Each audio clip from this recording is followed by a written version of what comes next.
Hello everyone and welcome back to my channel. My name is Catherine and today we're going to be going over my favorite and best and tips and tricks, all my favorite things that I did while running my young adult group. So I've been in young adult groups since I was 18, I'm 30 now. Basically through the Newman Center, through the Focus Missionaries, through those Bible studies, all that good stuff. After that, I was involved in young adult groups at my local parish back in the suburbs and also in Catholic NYC in Manhattan and then in my local parish where I now live. One of the best things, I have no particular order with this, is having at least one event a month. I think this is just so important for consistency, making sure that everybody gets out, making sure that at least someone has something to come to.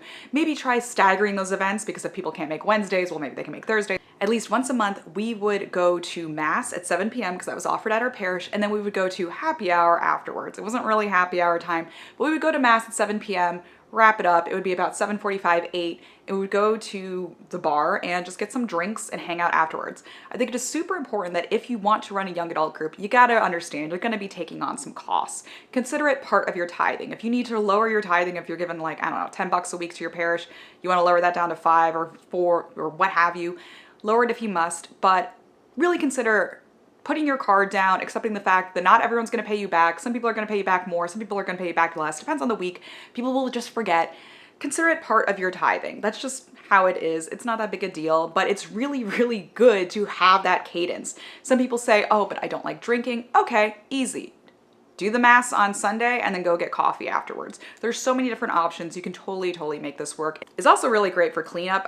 If you do have a parish center, that's great. And you can have little events after in the parish center and make it completely free because, you know, maybe you have a budget, you could get pizza and soda for these events. That's great too. The only thing with that is that you have to clean up. The one really nice thing about going to the bar every week, you don't have to worry about cleanup. That's pretty nice. The next thing that I think was super important that I ran was a Christmas party every single year. Specifically, one important thing is just making sure that you get everyone in the group involved into certain Catholic things that they don't know before. Yes, this is a social group, but it is also a faith group. It's also an opportunity for young adults to learn more about their faith. All right, so one thing I did at my Christmas party that I loved was I went to my local religious store, Catholic store, and got holy cards for everyone, put them in envelopes and handed them out so that everyone had their saint of the year, because Advent, Christmas, that time, all good on that kind of stuff. So everyone had their saint of the year, and you know, whether or not people actually prayed to the saints, whether or not anyone really cared about it, I don't know. You know, some people left the holy cards there, but a lot of people seem to really like it. I had the priest bless the holy cards before they were sent out to everybody. It's good because a lot of people don't know about having a devotion to the saints. They think that's just some weird thing that the Protestants don't like, that we're praying to dead people. That's not true. Of course, you are praying to Jesus through the saints. I have more videos on the saints and everything like that. A lot of people don't know about the devotion to the saints. So I think it's really important, any opportunity you can, to just like slowly nestle people into certain aspects of Catholicism, such as how we pray to Jesus through the saints' intercession, that the saints represent different things, that there's different patron saints for different things. So definitely recommend throwing a Christmas party, but having a saint of the year in there. Also having a Christmas party explaining the difference between Christmas and Advent is good too. Again, invite the priest to that. Charge money. I don't want anyone to go broke in a young adult group. So definitely, if you don't have a budget, charge, you know, however much it's going to cost for the catering and supplies and decor. Make sure you're charging a ticket for this. Yes, we would love if everything could be free. Not everything can be free, unfortunately. Speaking on kind of catechizing our fellow young adults, it's just, it's so important. I'm gonna be going, because I have so many people disagree with me online about this. So many people say there shouldn't be young adult events. It should be parish-wide only. No, we need to have young adult events because we need friends who are our age. For example, some of my best friends are not Catholic or not religiously Catholic. If I just stopped going to Mass, they would not care. However, if my friends who I go to Mass every single week with, depending on like what time we go to Mass, blah, blah, they will notice that I have stopped going to Mass if I stop going to Mass. I want them to push me to be a better Catholic, to remind me if I am doing something wrong, to kind of clean up my act a little bit. And I hope I do the same thing for them, to keep me disciplined. It means a lot more coming from another woman. Hopefully, I mean, like I always say that it's better to have the female friendships, same-sex friendships than otherwise. But if a girl my age is telling me, hey, you missed Mass, 4 weeks in a row, you really need to go to confession, you really need to dedicate yourself back to this, it would mean so much more than coming from a 70-year-old church lady. So it's important to have our young adult friends. That being said, it's important to catechize them and remind them, hey, if you miss mass without a good excuse, of course there's the excuses. I'm not a apologist. I don't feel totally comfortable speaking about this, but if you miss mass without a good excuse, you have to go to confession, right? So it's important to remind people about that and the other mortal sins. One thing though that we really need to educate our friends on, if they don't already know this, is the fact that Jesus is present in the Eucharist, okay? I mean, I personally missed this till I was 20 years old. That's why one of my favorite events that I did was I held an adoration specifically just for the young adults. I wish I did more of these, but I only did this once. It's very important that when they see the priest come in his vestments, that they learn that Jesus is present in the Eucharist, because not everybody knows that. To sit with Jesus is so special. And there's so many ways you can make variations on this. You can have the group pray the rosary together. Again, not everyone knows about the rosary. You can have the group do some praise and worship if there's any talented musicians in the group. You can have the group just sit in silence. You can ask the priest or whomever to give a little talk, a little meditation, anything like that. Just make sure your young adult group knows that Jesus is present in the Eucharist. Again, with the Eucharistic Revival, this is really our mission right now as Catholics, is to make sure the Catholics know. Another really good thing that I did was making sure I tried to get the young adult group plastered on all forms of media within the parish. So that means we had a newsletter. Download MailChimp.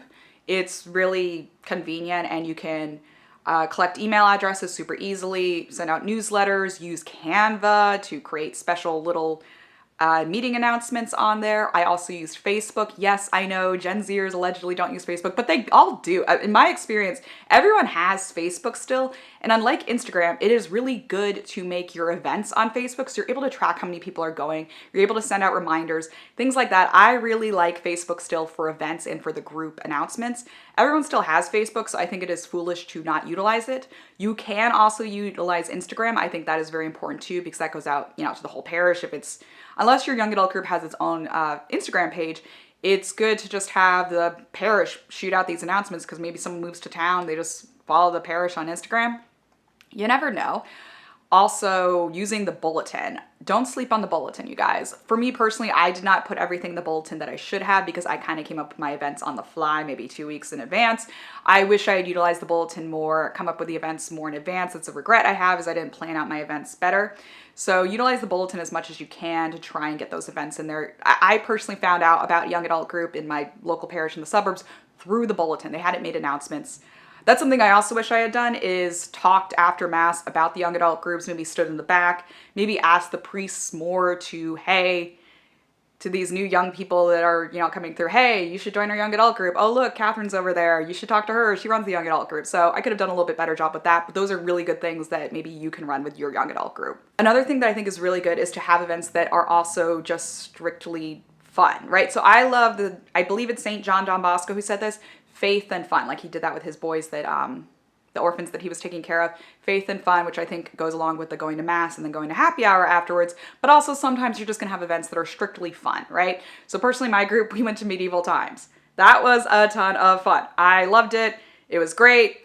Medieval times was really easy to work with. If you have a medieval times by you, highly recommend that you just do a young adult event through that. It's so cool because it's just an opportunity for me personally. It was an opportunity for me to do something that I really wanted to do with a group of people. You could do a beach day if you would like. You could do a barbecue if you have access to that. There's so many fun events that you can run that are strictly social. It's also a really good opportunity to invite maybe your secular friends to the strictly social events and say, hey, look, religious people, we're not weird. We're normal like everybody else. So it's good to have those strictly social events. You can invite your non-Catholic or non-practicing Catholic friends too, and see what happens. You never know. You might convince them to come to church. Another thing that I did that I really loved was Rosary and Rosé. It was a strictly female event.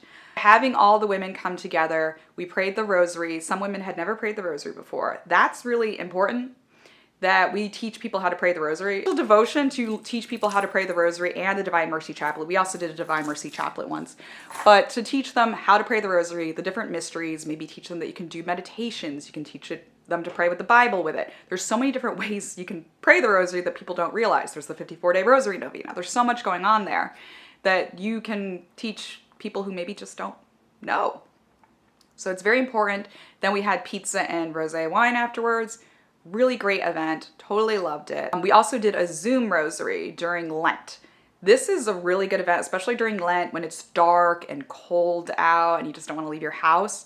It's super easy to go on Zoom or Google Meet and just blast that out. Have the rosary every Tuesday or what have you. Have it on Zoom. Again, you're teaching people about praying the rosary. I personally had a PowerPoint where I would show slides of all the different mysteries of the rosary. I also had a guest speaker every single week.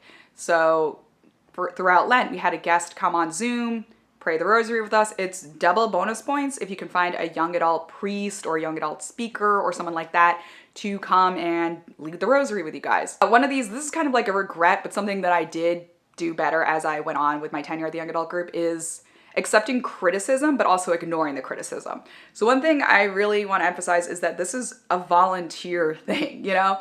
And some people will criticize you even though you're volunteering and trying your best, and it will be uncomfortable. I personally do not take criticism well on my young adult events because I am really putting my heart and soul into them, and sometimes I would get criticism and it would really hurt my feelings. And you just gotta accept that. You just gotta roll with it. I mean, if you need to, you gotta block those people. You can maybe ask them not to come back and say, hey, if you really want to do that event, you can run it yourself. Or sometimes you're gonna have to put your foot down. Sometimes people will suggest heretical or sacrilegious events, and you're just gonna say, hey, that's not gonna get approved by the pastor, that's not gonna get approved by me. You cannot do that. And that's happened to me before. I've had to tell people, no, that is absolutely not a Catholic thing to do. We are not doing that event. It is what it is. You just gotta accept it and move on and accept that, like, this is just part of running the group, right? You're opening yourself up for criticism. It is a thankless job. Young adult group is super, super important to me. I think they get a really bad rap on social media. I mean, some influencers kind of make fun of men who go to different young adult groups just trying to meet women. Yeah, that happens, but I also made almost all of my friends through young adult groups over the years. I am literally going to Poland in a couple of weeks with one of my best friends from college who I met through the Newman Center. So it's like, I really hate how they get a bad rap online when it is something that has been so incredibly special. And so I don't know where I would be as a Catholic without young adult groups. I don't know if I would be praying the rosary every day, going to mass all the time. I don't know what I do without these young adult groups. So I hate when they get a bad rap online. I think they are so important, and I think it is the future of the church, and I encourage you to start a young adult group. Please reach out to your pastor, do whatever it needs to happen. Pray, hope, don't worry, fast. I don't know. Do whatever it takes to start a young adult group in your area. Remember, sometimes you're only gonna get like 2 to 3 people to show up. Hey, pray that it grows. Ask them to invite friends, see what happens. Another really great thing that I did was have a book club. So the book club worked better on Zoom. I tried to do one in person, didn't really work out, but we read The Story of a Soul, we did 33 Days to Morning Glory, and we did the St. Joseph Consecration. Those are really good book club books. There's other ones that you can do. We met once a week, or maybe it was once every other week, I can't remember, but we did that. And then for the 33 Days to Morning Glory and the St. Joseph Consecration, on the 33rd day, we met together, we did the consecration, then we went to lunch afterwards. It was lovely. When we prayed Story of the Soul, that was more during COVID times, so we couldn't meet after. But that's a good book to read with the young adult group, to have them learn about a doctor of the church, St. Therese, who's so special, so great, and who was a young adult. Like, that's also the other thing, is St. Therese died, unfortunately, very, very young, so she was a young adult. There's so many opportunities there with book clubs. There's so many Catholic books we all should be reading. We also did certain like wine nights and dinner nights and blah, blah, blah. It's always best if you can get a prefixed menu. That is always the best idea. So thank you guys so much for watching. I love you guys. Please let me know in the comments below what kind of young adult events you like to run, what you'd like to see more of from young adult events, what young adult group, just let me know everything about young adult groups down in the comments below. Please hit the bell and subscribe to my channel so you never miss one of my videos. This really helps out the algorithm, and I appreciate you guys so much. Thank you guys so much for watching. You're awesome. God bless. Love you. Bye.